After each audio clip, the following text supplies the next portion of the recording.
qual é, deputado, nesse momento, a maior preocupação, qual é o ponto de maior preocupação em relação à votação desse novo Código Florestal? Olha, esse discurso apocalíptico e demagógico dos ruralistas e a falta de seriedade com que tem sido encarado da perspectiva de tentar, de fato, combinar a preservação ambiental com uma produção a mais eficiente possível.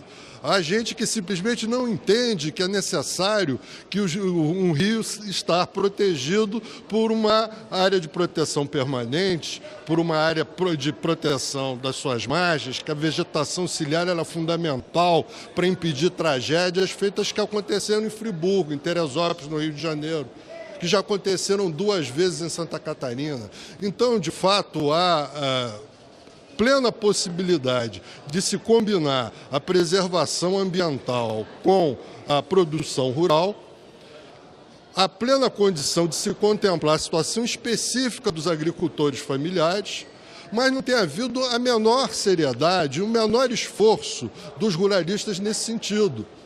Eles, na verdade, demagogicamente utilizam como bandeira os pequenos produtores, mas, na verdade, por exemplo, aqui dentro tem 15 deputados e no Senado tem 3 senadores que estão autuados por crime ambiental em alguns casos, em outros casos multas, por desmatamento irregular, e que tem interesse pessoal em votar uma anistia, ou então uma anistia disfarçada, como essa questão de você remeter para as calendas gregas a recomposição que é devida, que pode ser uma substituição para o pagamento da multa. Nós não exigimos que em todos os casos sejam pagas as multas, consideramos que pode haver a substituição da multa por uma recomposição, mas essa recomposição ela tem que acontecer, não pode ser para inglês ver. Esse negócio de se remeter a fiscalização ambiental para os governos dos estados, você observando alguns governos dos estados, o grau de corrupção e o grau de infiltração dos interesses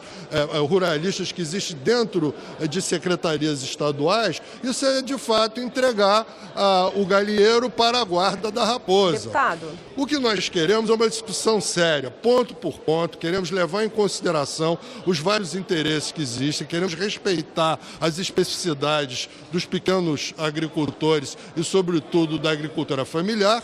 Agora, não podemos concordar com pelo menos 12 pegadinhas que existem dentro desse texto, que no caso do Brasil vão propiciar que haja um aumento significativo do desmatamento. Houve tanta negociação, né? Criação de grupo de trabalho, enfim, é uma negociação que não começou de hoje, né? E, no entanto, a expectativa é que houvesse algum acordo um pouco mais amplo para votação no plenário, e não é o que se vê nesse momento, pelo menos.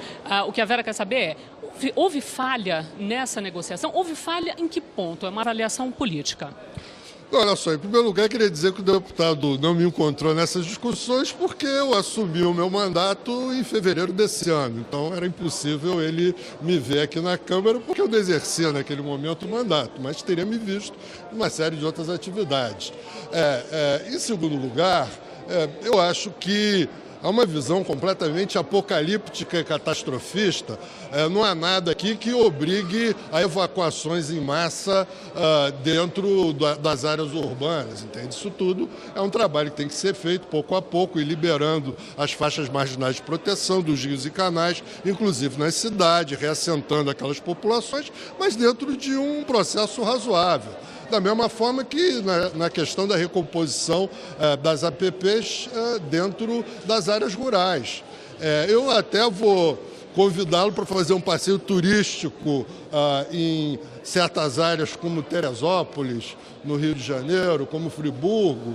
Ele talvez conheça certas áreas de Santa Catarina, onde a grande devastação ambiental, a remoção das matas ciliares e tudo provocou tragédias, ocupação indevida de faixas marginais de proteção, famílias inteiras morreram nesse processo. Então, respondendo à tua pergunta, eu acho que a comissão que foi criada para negociar não negociou.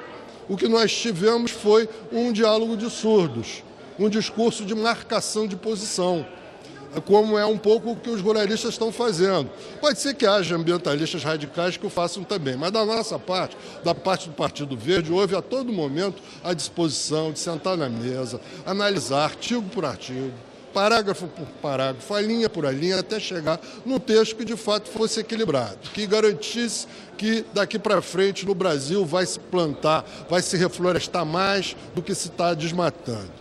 Que no caso dos rios e topos de morro se fará uma reconstituição em todas essas áreas que de fato constituem áreas de risco, que vai se levar em conta situações específicas, como a situação dos pequenos produtores rurais, e 4 módulos vai muito acima da agricultura familiar, tem possibilidades, inclusive, de mutreta com isso, o sujeito divide a propriedade dele, distribui para os filhos, cada um 4 módulos, pronto, uma grande propriedade pode virar várias pequenas propriedades e fugir da aplicação da lei. Então, a gente queria, de fato, uma discussão aprofundada, séria, ponto por ponto dessa questão, visando combinar as duas coisas, a preservação do meio ambiente com a produção rural, com a produção agrícola, com a produção familiar e até com o agronegócio. Nós não somos doutrinariamente contra o agronegócio. Agora queremos, de fato, que haja um ganho ambiental, que o Brasil passe a ser um país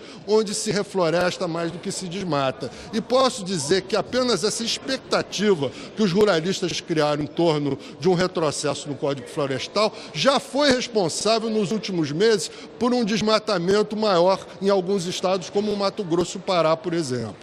Vota hoje, começa a votar hoje esse novo Código Florestal. O PV vai obstruir ou vai deixar seguir a votação?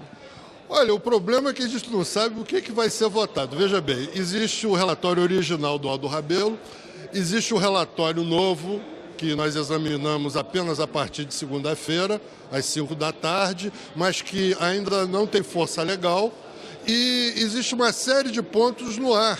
Existem 12 questões que estão tão mal redigidas que nós consideramos pegadinhas. Então, a gente não sabe exatamente o que vai acontecer. Essa reunião do Aldo Rebelo com a bancada do PT é importante, porque o PT se comprometeu conosco de ver exatamente esses 12 pontos que o Partido Verde levantou, e me parece que o Ministério do Meio Ambiente tem uma posição firme e que essa posição é a posição da presidente Dilma Rousseff. Então, eu estou confiante que poderemos, primeiro, chegar a um texto tecnicamente bom e politicamente equilibrado, e se isso acontecer, votar hoje, sem problema.